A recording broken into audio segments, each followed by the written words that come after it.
Cette chaîne se veut divertissante et vous propose des tranches de vie, des anecdotes, qui sont arrivées à des personnes comme vous et moi. Il y aura peut-être des similitudes avec vos propres histoires.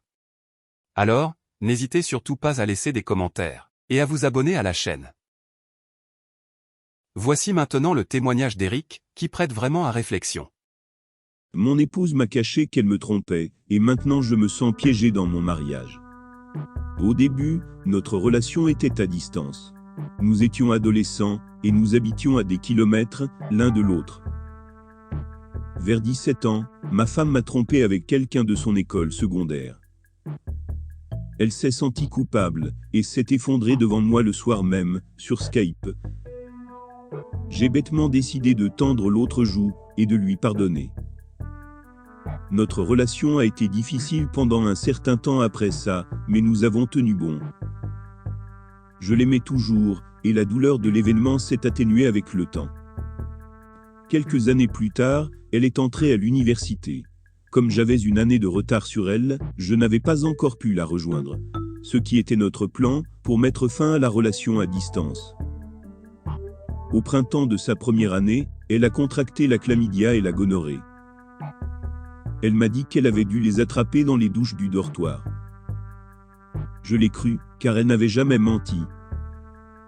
Et à ce moment-là, je ne savais rien sur ces maladies. Après l'avoir retrouvée l'année suivante à l'université, nous avons décidé de nous marier. Cette mésaventure était quasiment oubliée, quand j'ai vu un reportage à la télévision, sur les maladies vénériennes, qui m'a vraiment troublé. Je l'ai questionnée assez sèchement, et elle m'a enfin révélé qu'elle m'avait trompé. Elle avait trop peur que je rompe avec elle, et c'est pour ça qu'elle m'avait menti durant toutes ces années. Apparemment, elle avait rencontré un mec dans son dortoir par le biais d'une application de chat, et qu'elle avait couché avec lui plusieurs fois. Elle ne m'a jamais donné le nombre exact, mais de la façon dont elle a décrit les événements, elle a récidivé au moins 10 fois. Maintenant, j'ai l'impression d'avoir été dupé, car j'aurais certainement rompu avec elle, si j'avais su ce qu'elle faisait. Nous sommes toujours ensemble actuellement, et je l'aime encore. Seulement, je n'ai plus d'attirance sexuelle pour elle, et j'ai l'impression que notre mariage a été empoisonné. Je ne sais pas quoi faire. Certains jours, tout va bien, et je n'y pense pas du tout. Mais il y a des jours comme récemment, où nous avons essayé de faire l'amour. Ça revient à la surface, et je perds tous mes moyens. Nous avons pensé consulter un psychologue, ou un sexologue.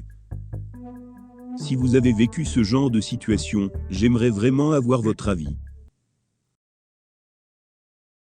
Voilà. C'est à vous. Avez-vous aimé cette anecdote? Qu'en pensez-vous? Cela vous est-il déjà arrivé? Ou à quelqu'un que vous connaissez?